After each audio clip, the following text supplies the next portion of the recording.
আমার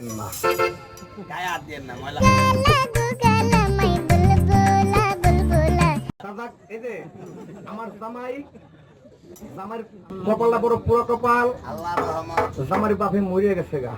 বাবা এই কথা আবার আজকে মনে করে ধরছে, জামার বাবাই মরিয়ে গেছে গা। কেমনে মরল আমার বাবাই? দাদা জামাই এতিম মানুষ, তারা কিছু কইবেন না, তা কবেন জামাই আপনার বাপে জানি কেমনে মারা গেল, স্ট্রোক করছিল? আরে বাবা না, স্ট্রোক করে মরে না। কেমনে মারা গেছে?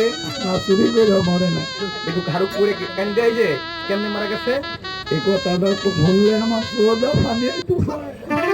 আপনি কান্দেন না জামাই, কান্দেন না, আপনি কান্দেন না জামাই, আপনি কান্দেন না, আমার সোরে পানি মুখাইতে আমি কিছু পাইলাম না। আপনার বাবা কেমনে মারা গেল তাইলে? সংগ্রামের সময় মিলিটারি। আপনি কি দেখলেন যে বাবা ওই যে সাংবাদিকের ছবি উঠাইছে না, বুঝতে পারছি ভাই। দাদা জামার জন্য দোয়া করেন, এখন আমার জামাইয়ের মেয়ে অভিনয় করে গান করবে। আবার অনেকে বলতে পারেন সোহাগ ভাই আপনি আজকে লুঙ্গি করে আইছেন, বাবা জামার এই যে আমাদের বিধানী আছে, আমাদের বিধানদাই আছে, আমার চাচা কোনে দেন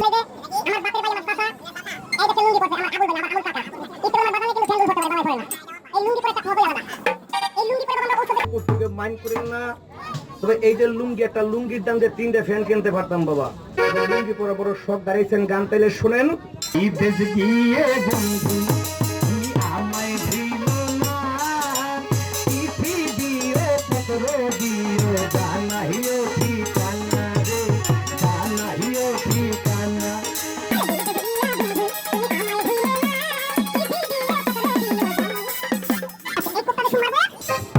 এখন আমার জামাই আর আমার মাই অভিনয় করে একটা গান করবে, এই ছবির নাম হবে কাশেম মালার প্রেম। প্রেম জামাই তো কাইসা, জামাইয়ার ধর্ম ঠাইসা ধরবড়া, জামাই থেকে সৈন্যের ফুট। আরে না আমি সৈন্যের ফুট না, লাঠিয়ালের ছেলে, লাঠিয়ালের ছেলে। আর সৈন্যের ফুট। আরে না আমি সৈন্যের ফুট না, লাঠিয়ালের ছেলে, লাঠিয়ালের ছেলে। আর এই মেয়ে থাকবো বেশার মাইয়া ধরবড়া, বেশার মাইয়া। নায়ক থাকবো মান্নার ভাই মন্নানে, আর নায়িকা থাকবো এই যে সম্পার বদলে সম্পা। অভিনয় করে তারা গান করে সামনে চাইছিলাম, পিছনে রিক্সায় আসা যাওয়া কত সময় দিয়েন বাবা। দাদা আমি অভিনয় চলে গেলাম, আর যারা দাঁড়িয়েছেন